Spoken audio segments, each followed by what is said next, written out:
tal? ¿Cómo les va? Bienvenidos una vez más a Inventario, la agenda cultural de los universitarios. Como cada semana nos da muchísimo gusto saludarlos. Mi nombre es Rosa Brizuela. Y el mío, Hernán Bravo Varela. Y en esta ocasión les vamos a presentar un programa especial dedicado a conmemorar el centenario del natalicio del gran artista plástico Matías Geritz. Nacido el 4 de abril de 1915 de origen polaco, Matías Geritz tocó territorio mexicano en 1949 para dar clases en la Universidad de Guadalajara. Geritz llegaría a la Ciudad de México en 1952, donde pasaría el resto de sus días. Como arquitecto y escultor dejó un importantísimo legado en obras emblemáticas como el Museo del Eco, las Torres de Satélite y la así llamada La Serpiente del Eco. Enseguida haremos un recorrido por la vida y obra de este artista de la mano de especialistas como Lili Kastner, Rita Eder, Manuel Felgueres, Daniel Garza Usabiaga, Natalia de la Rosa, Cuauhtémoc Rodríguez y Armando Colina. Pues nosotros los dejamos con este programa especial dedicado a Matías Geritz, un artista emblemáticamente ligado a esta universidad. Exactamente, disfruten la próxima media hora, un programa realizado por Nadia Rodríguez y Claudia Ruiz, no se lo pierdan. El arte, en general, y naturalmente también la arquitectura, es un reflejo del estado espiritual del hombre en su tiempo. Matías nace en una casa donde la cultura, la escultura, la pintura, la ciencia estaban presentes, la literatura. En plena Segunda Guerra Mundial, el joven Matías Geritz se declara en contra del régimen nazi y abandona Alemania. Esta decisión lo lleva a ciudades como Tetuán, Madrid, Granada y Santillana del Mar en España, donde se intensificó notablemente su encuentro con el arte y la cultura. Luego conoce a Westerdal, a Gasch, a Santos Torruella, muy amigo, te digo, de Miró también, del grupo Cobalto, del grupo Dowalset. Y todas estas gentes, de una u otra manera, no comulgaban con lo que estaba sucediendo en España y querían tener otra apertura en la plástica, en la estética española. Su trabajo y sus relaciones lo trajeron a México en 1949. Aquí tuvo la oportunidad de explorar todas sus inquietudes como escultor y arquitecto. Gracias a su colega Ignacio Díaz Morales, Geritz pudo dar clases en la Escuela de Arquitectura de la Universidad de Guadalajara. Llegó a México en una época en que lo que fue mi generación iniciaban un movimiento que con los años se ha llamado de ruptura. O sea, la escuela mexicana con sus grandes muralistas, sobre todo Diego y Orozco, se acababan de morir, o sea, estaban muriendo en esos años. Y en el panorama no había otros artistas con la grandeza o la calidad que tuvieron los muralistas.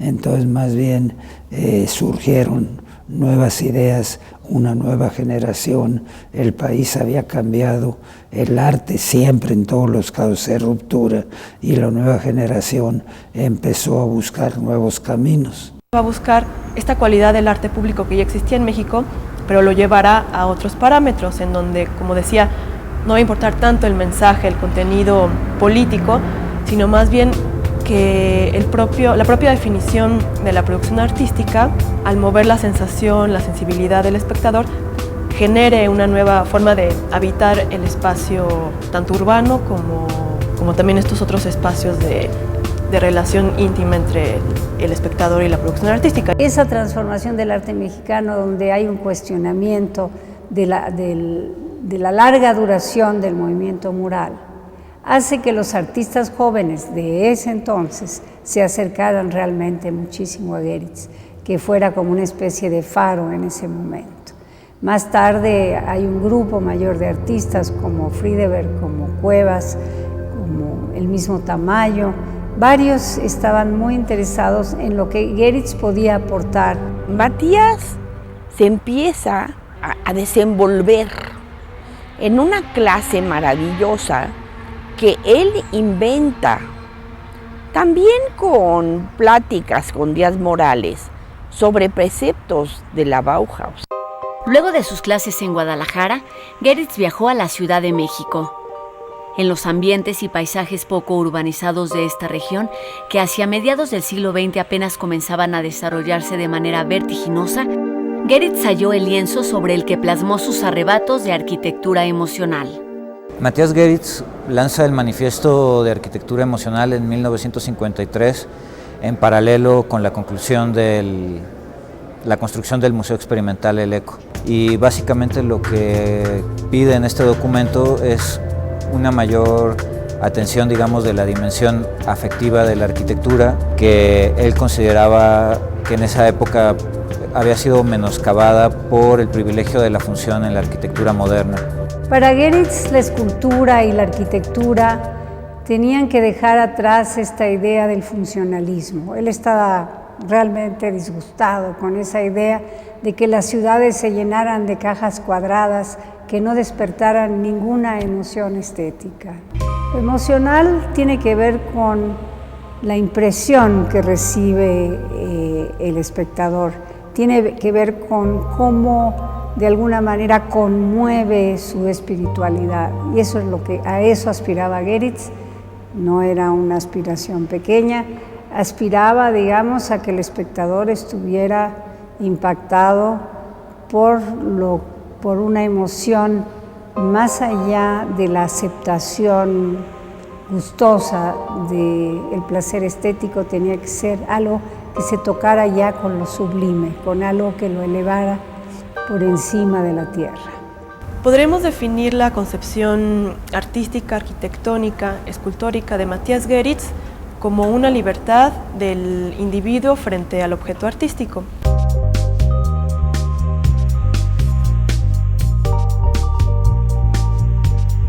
Las obras colectivas, conocidas como Ruta de la Amistad, creada para las Olimpiadas de México 68, y el espacio escultórico de Ciudad Universitaria, en donde colaboró con varios artistas jóvenes, han sobrevivido al tiempo, adaptándose bruscamente al incontrolable crecimiento de la ciudad y la población de la capital. Estos conjuntos arquitectónicos y escultóricos atestiguan la osadía monumental propuesta por Geritz y el trabajo colaborativo que para él fue siempre imprescindible. Este tipo de arte monumental se convirtió en una forma de dar identidad a las ciudades, también en un tipo de arte urbano que rompió paradigmas. Es un nuevo mundo con nuevas posibilidades. ¿Y qué quiere hacer en ese edificio? Pues algo que tenga que ver con el arte, pues que un museo experimental, y empieza a mover una arquitectura que no fuera como toda la arquitectura, que su fin no fuera ni el lucro, ni la parte utilitaria, sino que fuera 100% emotiva, fuera 100% una creación artística. Por lo tanto, voy a hacer espacios que no sean para venderse. Es más, que no se puedan usar para otra cosa, que no sea más que para el gozo espiritual, para meterse y sentir emociones estéticas.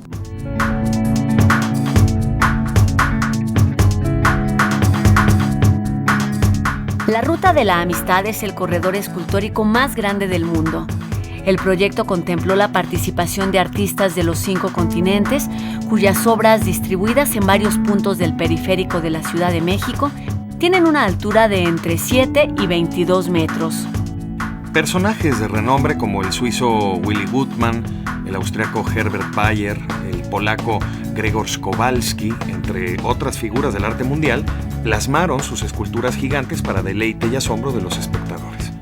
Geritz formó escuela en el campo de la escultura, y eso se pudo ver mejor cuando inaugura la Ruta de la Amistad, y los jóvenes escultores que quisieron participar con escultura en sitio, como se llama esta idea de la escultura monumental en un sitio específico.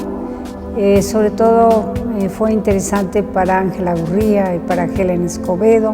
En el espacio escultórico pues pasa lo mismo, ¿no? Colabora con una serie de artistas para hacer esta obra monumental en los terrenos de Ciudad Universitaria, que es muy impresionante y que creo que para mí representa una obra culmen del desarrollo de la escultura monumental en México en la segunda mitad del siglo XX. El espacio escultórico fue un proyecto de un nuevo mecenazgo, digamos. Si el mecenazgo de postrevolucionario había sido para la pintura mural, se puede decir que de parte de la universidad hubo un mecenazgo hacia las formas abstractas de la escultura. Entonces esto fue organizado en parte por los artistas y por supuesto con el apoyo de la Universidad Nacional.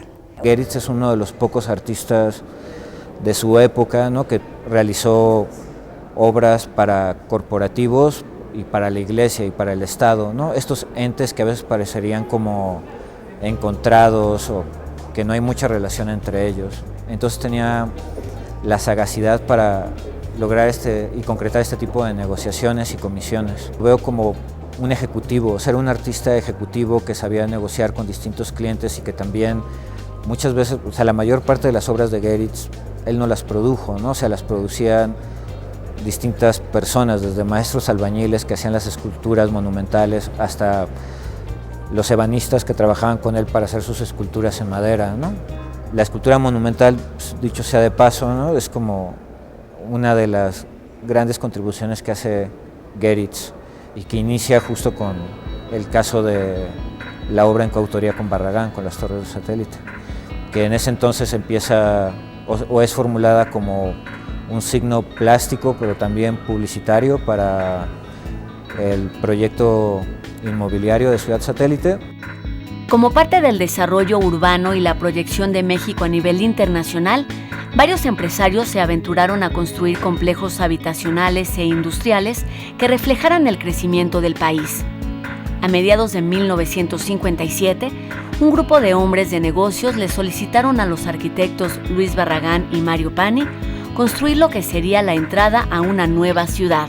Dentro del mundo de los amigos arquitectos en los que estaba él trabajando, dando clase y demás, pues conocer, por ejemplo, a Luis Barragán, muy importante en su vida y que le abrió otros caminos. A Luis Barragán le atraían las formas horizontales que armonizaran con el paisaje. Por ello, proponía que la entrada a Ciudad Satélite estuviese enmarcada por una gran fuente con espejo de agua. Por su parte, el intrépido Geritz relacionaba la espiritualidad con las formas verticales. Luego de muchos diálogos y discusiones, los gigantes erguidos de Geritz se impusieron como guardianes de la ciudad. Él vivía en un espacio dentro de lo que es el exconvento del Carmen, aquí en San Ángel. Y ahí tenía unas mesotas y estaba lleno, pues eran como 20 o 30 maquetas chiquitas de tamaño, de torres. Entonces tenía de torres como fueron las de Satélite, pero no era una, había hecho muchas variantes, a veces grupos de 3, a veces de 4, a veces más altas, a veces más flacas. Eran variantes, como que estaba con la idea. Me platicó que había vuelto de Nueva York muy motivado por la altura de los edificios, y entonces quise hacer una escultura con esas formas. Poco tiempo después, pues entró en contacto con Luis Barragán, y Luis Barragán, seguramente de todas las que tenía, dijo, pues nos vamos a hacer esta. Y Luis Barragán puso de su parte, pues que fueran en concreto y la forma de tratar el concreto. Y se pusieron de acuerdo. Pero las torres originales, la idea original de las torres, me consta que fue 100% de Matías. La locura de hacer muchísimas torrecitas, ¿no?, buscando esa idea, ¿no? Es un experimento emocional que es lo que ellos empezaron a manejar en esa época por su concepción, tanto en la figura triangular. El triángulo, pues, es una figura espiritualmente perfecta, y otro de los ideales que tenía específicamente Matías Geritz en esta obra de las torres es que deberían de siempre apuntar hacia el cielo. Matías siempre tuvo una predilección por las formas verticales desde la Galería Karlstein, donde tiene unos bloques parados y donde dice que estos bloques que van hacia Dios, que es como una oración plástica. Entonces, el interés de Matías desde eso, las torres de Satélite, en las torres de Temisco, en su casa. Es un interés que tiene él por esa propia forma, que la va haciendo y repitiendo. Y estas 5 torres se empiezan a construirse simultáneamente. El proceso constructivo es excavar a fondo una tercera parte de la altura de cada una de las torres, con cimientos impresionantes, y se van poniendo lateralmente de los dos lados cimbra de madera, y va el concreto armado con varilla, con un espesor aproximado de 35 centímetros por muro, y empiezan a construirlas simultáneamente. Terminaron de construir las torres, se retiró la cimbra, y es el efecto que provoca esa textura actualmente que tienen las torres. Es la cimbra aparente, como quedó. Una vez puestos en pie los 5 gigantes, comenzaron a pintarse hacia principios de 1958. Hasta el momento, se tiene registrado que las torres han cambiado de color en 4 ocasiones. Para mí en las torres lo más importante es una cuestión como de paisajismo, ¿no? O sea, de crear estas estructuras verticales que contrasten de manera muy fuerte con el horizonte de esa época que prácticamente estaba despoblado, ¿no? Que Geritz llevara a cabo sus obras monumentales, en las cuales participó con otros arquitectos, indudablemente le significó varios desacuerdos con sus colegas. Precisamente uno de los más sonados fue el que tuvo con Luis Barragán por la autoría de las torres.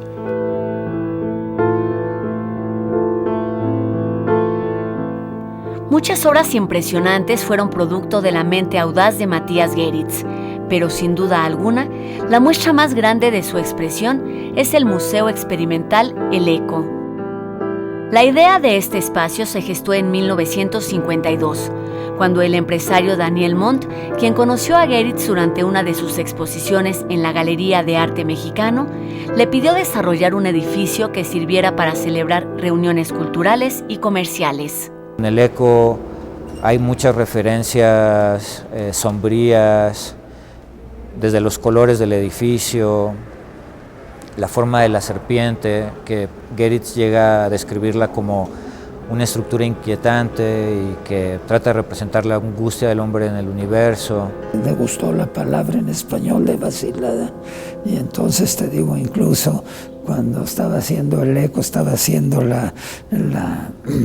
un pasillo fugado, en que era fugado en la vida real, y todo el piso de duela, la duela era más ancha al principio y más delgada al final, para dar la sensación de que era algo mucho más largo de lo que sea.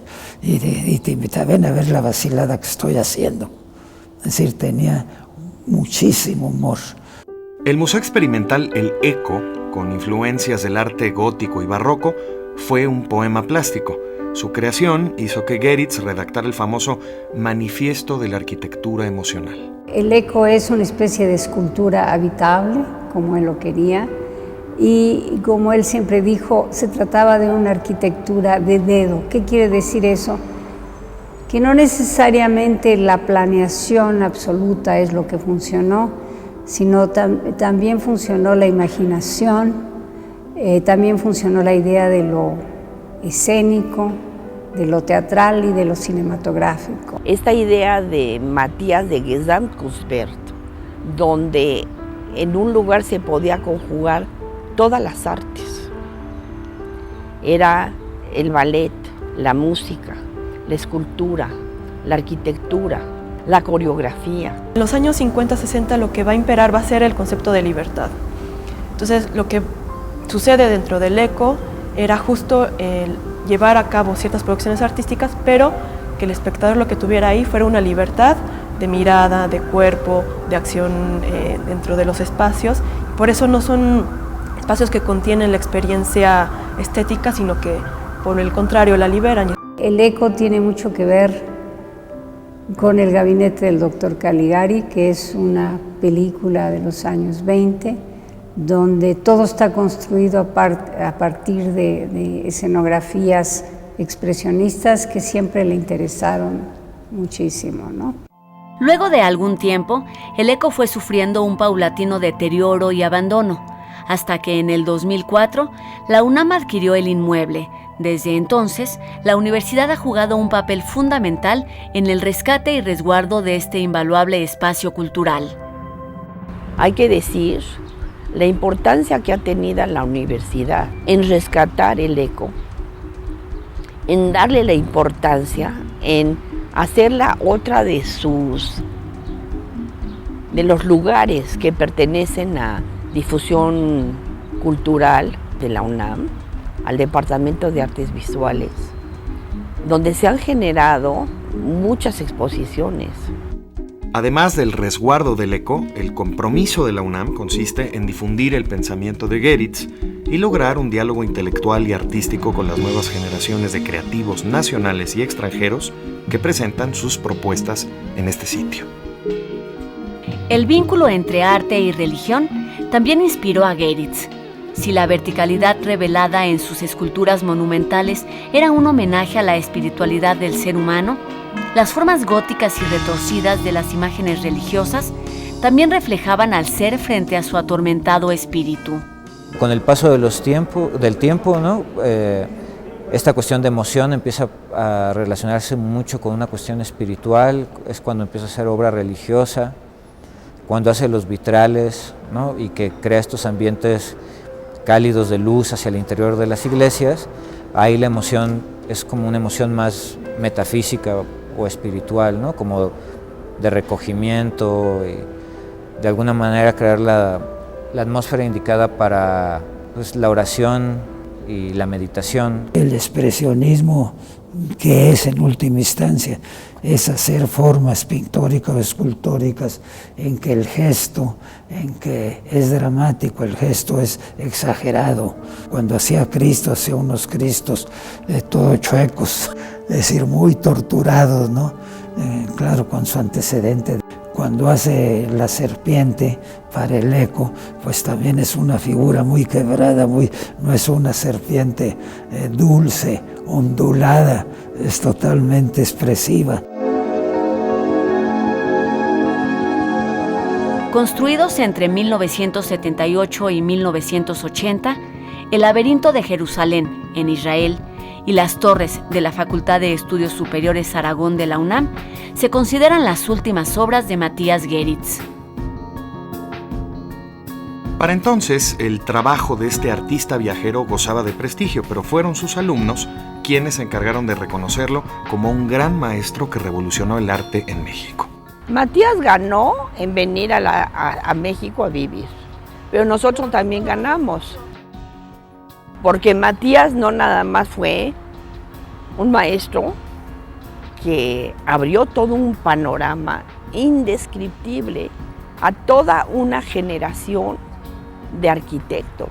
Él fue 35 años maestro de la Escuela de Arquitectura, de la Facultad de Arquitectura de la UNAM y 3 años de Guadalajara. Era muy simpático, pero era, como te diré, siempre era un poco cínico, pero con sentido del humor y con sentido común. Yo creo que el sentido del humor y la ironía también tenía que ver con su concepción de la dialéctica, ¿no? Él siempre creía en los contrarios y en una nueva síntesis. Y entonces la idea de autoexaminarse, la idea de proponer siempre lo contrario, tenía que ver con esa formación alemana donde la dialéctica juega un papel sumamente importante en su pensamiento y en las obras. Igual que a Frida, igual que a mí, pues a todos los alumnos, todos los maestros que contrató, siempre nos apoyó muchísimo en todos sentidos. El último, con quien, a otro de los artistas jóvenes en que apoyó casi como si fuera su padre, fue a Sebastián. A Sebastián le dio alas para volar, ¿no? Posiblemente su espíritu fue más universal de lo que eran las posibilidades de nosotros, muy jóvenes, tratando de inventar cosas, porque su propuesta era muy importante, tanto que él no se daba cuenta ni en su tiempo nadie se daba cuenta. Como que toda la importancia que se le empieza a dar, no se le empieza a dar, que se le está dando, empezó ya cuando Matías ya estaba de salida, ¿no? Otra de las cosas dentro de este cinismo, que era una frase el que me decía: espérate que tengas 60 años, de ahí en adelante ya son puros homenajes. Para mí fue un placer estar cerca del maestro. Yo lo entrevisté el último año que él vivió, porque él estaba muy malito de un cáncer en la médula espinal. Yo iba a diario a platicar con Matías a su casa, que fue cuando me regaló la fototeca. Y veíamos las fotos y me platicaba de sus amigos y me platicaba de los arquitectos con los que había participado, no nada más nacional, internacionalmente. Y bueno, imagínate tenerlo de lunes a viernes platicándote, pues para mí fue el gran maestro.